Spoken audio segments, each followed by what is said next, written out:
The group of seven is putting their heads together once again, this time in Hiroshima, to solidify their commitment to keeping the international order based on the rule of law. Let's look back on day one and what's to come with Dr. Bong Yong-shik. Thanks for joining us today. You're welcome. So the group 7 has already issued a statement on Russia's nuclear use in Ukraine, right? Now, what's your take on this, and how effective will such a collective voice be actually?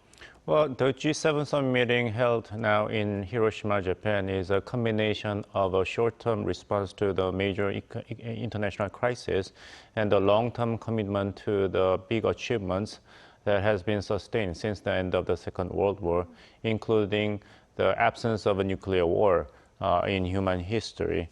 It is very symbolic that the G7 summit meeting is held in Hiroshima alongside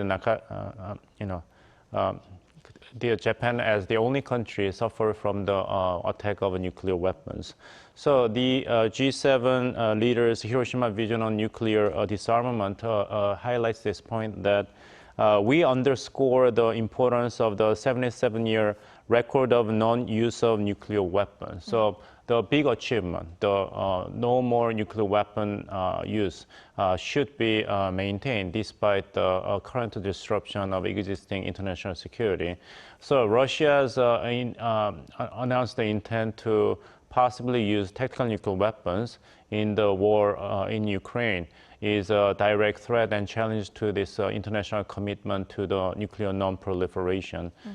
So the vision statement clearly stipulates that Russia's irresponsible nuclear rhetoric, undermining of arms control regimes, and stated intent to deploy nuclear weapons in Belarus are dangerous and unacceptable. So G7 leaders and invited leaders, including South Korean President Yoon Suk-yeol, made it really clear that there should not be any compromise on the front of a nuclear non-proliferation. And that also applies to, as reported, North Korea's pursuit of its own nuclear capability. So United Nations Security Council Resolution 1718 and 1874, which prohibits North Korea to conduct any nuclear tests and ballistic missile technology tests, should be maintained, despite North Korea, China claim that the G7 leaders, including the United States, should recognize North Korea's genuine and legitimate concern for its own security. But G7 leaders made it clear that North Korea's argument has no ground. Right, and the fact that the Ukrainian leader, Volodymyr Zelensky, is attending the summit in person this time speaks a lot about how seriously the member states are taking the Right, so it is no question that Russia and China are the two major agendas at the G7 summit meeting in Hiroshima. I see a great deal of a continuity of the international commitment to support Ukraine's effort to win the war against Russia. The Madrid G7 summit meeting held July last year happens to be the first foreign affairs action taken by, at the time, newly elected President of South Korea, Yoon Suk-yeol. Right.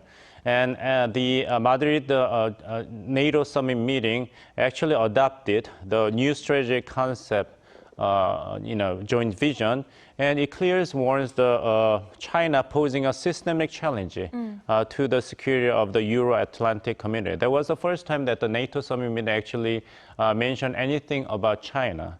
And it also warns the deepening strategic relationship between Moscow and Beijing. So the warning and concern about the deepening strategic relationship between Moscow and Beijing, which was accentuated at the NATO summit meeting last July, is another, once again, repeated in the Hiroshima G7 summit meeting. Right. So the Hiroshima Vision on nuclear disarmament is issued to really keep not only Russia, but also North Korea in check. Then let's talk about China, you briefly mentioned. What about G7's stance on China's assertiveness in the Indo-Pacific region? I mean, how can they translate their worries into action, actually?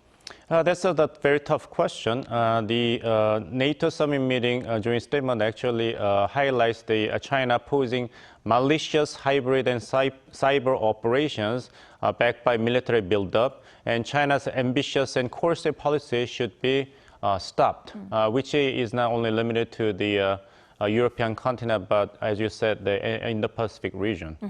So geography is no longer a physical concept, but it's more like a sociological and a cultural concept that transcends the physical boundary of the national borders. So it is legitimate concern for the G7 members to express their concern about China trying to unilaterally revise the existing international system to maximize its benefits. You mentioned what kind of feasible and specific responses should be made to prevent China's revision of the existing international law and the institutions. And it is very interesting that the national security strategy released by the Biden administration last year, 2022, actually touched upon the issue. What kind of a feasible measure should be made in response to the rising power of China? It highlights the importance of domestic industrial policy and investment. So the capability and resiliency of the United States to win the competition against China must begin at home.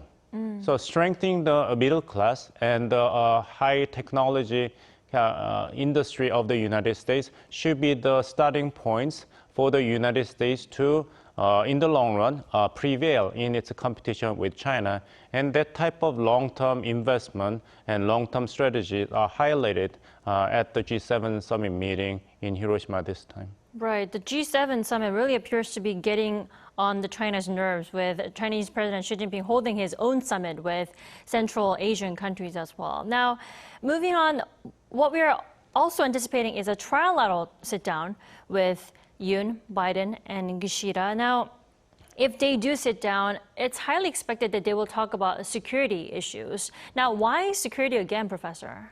Well, unfortunately, the security threats posed by North Korea, armed with nuclear warheads and many types of different missiles, has not been abated.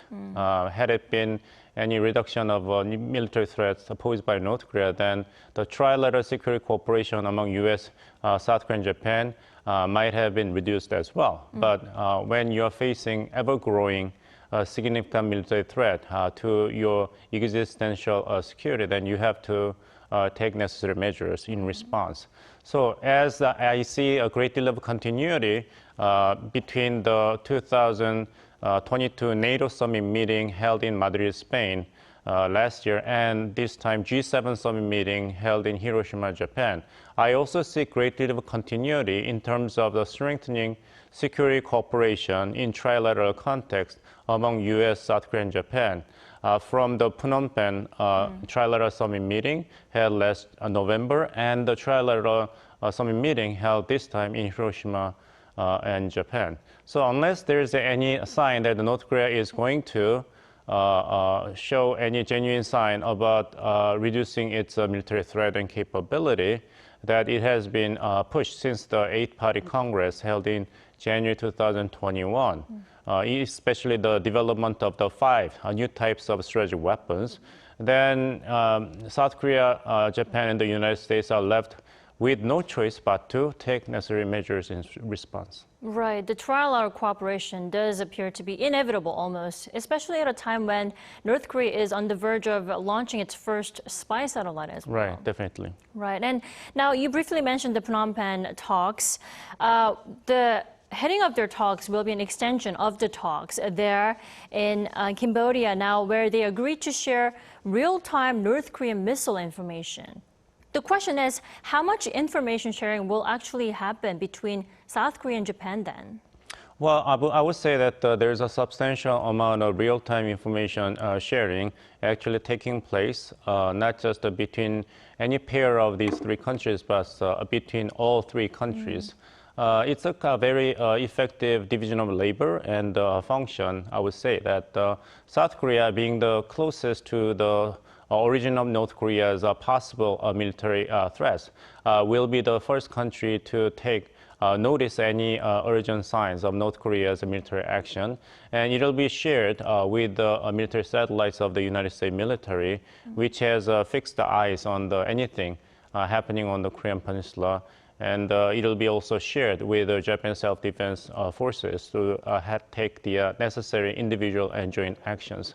So the rule of thumb here is that the more, the better. If one eye is not perfectly enough to have a preemptive warning and necessary action, then 3 eyes must be better than 1 eye. Right.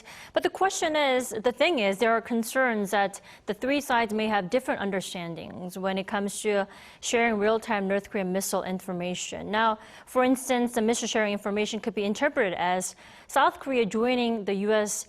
MD system, right, to China. Right. Then what's your take on this? Well, that has been the argument made by Chinese government. Then the South Korean government has not endorsed the assertion made by the Chinese government that this is South Korea taking additional steps to officially join the missile defense system led by the United States. But I would say that that's a groundless claim on the part of China. The China's claim is based upon so-called 3-no policies made by former government of South Korea, Moon Jae-in administration of South Korea, in the aftermath of the bilateral meeting held in October 2017. After the bilateral meeting was over, the Moon Jae-in government announced so-called 3-no positions. Right. Here, important point is that it was declaration of Moon Jae-in government's position, not announcement of the joint agreement or South Korea's official promises made for China. It was just general positions announced by the Moon Jae-in government, not representative of the sovereign state of Korea, but the administration's position, which include that first, Moon Jae-in government would not introduce any additional THAAD system from the United States during its tenure. Second position stipulates that Moon Jae-in administration would not push South Korea to enter into the missile defense system of the United States, as you mentioned. Third point is the South Korea under the Moon Jae-in administration will not develop trilateral security cooperation between South Korea and United States and Japan into official trilateral security alliance. But as I said, that even with the confirmation made by the Madame Kang Kyung-hwa, at that time foreign minister of the Moon Jae-in government, these were only South Korean government, Moon Jae-in government's statement of the positions, but they were not any official bilateral agreements forged between Beijing and Seoul. And we have a leadership change from the Moon Jae-in administration to Yoon Suk-yeol government. So there is no official responsibility on the part of the South Korean government to be restrained by any policy that would prevent South Korea from joining the missile defense system. However, despite the fact that South Korea has the rights and capability to actually join the missile defense system of the United States, if necessary, South Korea at this point has no intention or official plan to join the military system, defense system of the United States. The point is, as I said, that South Korea needs to build up its own missile defense capability in proportion to ever-growing and ever-threatening missile offense capability of North Korea. Right. Korean Peninsula issues have been here for a long time and will be here on the peninsula for a while now. All right, Professor Bong, it's only day 2, so let's keep an eye on today and also the upcoming day tomorrow. Thank you for your time this afternoon.